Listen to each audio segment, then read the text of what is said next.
Дордой Плаза соода түйүнүнөн эркек киши аял кишини уруп жаткан видеосу социалдык тармактарда тарады. Айрым маалыматтарга караганда 8-ноябрь күнү саат 13:50 чамасында окуя болгон видеодо көргөндөй, башына сүзүп, андан соң башка көзгө ургулап, артынан калбай бир топко чейин сабаган. Ушул тапта милиция бул туурасында маалыматты ачыктай элек.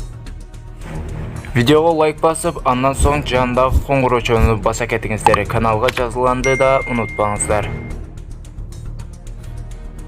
Номер 10 Куршап шайлоо округунан жогорку кеңештин депутаттыгына талапкер Алы Карашев шайлоого катышуудан баш тартты. Бул туурасында жергиликтүү маалымат каражаттарына БШКнын аталган шайлоо округу боюнча атайын өкүлү Нурмамат Сулайманов билдирген. Анын маалыматына караганда талапкер Алы Карашев бүгүн 8-ноябрь күнү жогорку кеңештин депутаттары шайлоодо өз талапкерлигин алгандыгы боюнча арызын берген. Ушул тапта аталган шайлоо округунда 2 гана талапкер калды.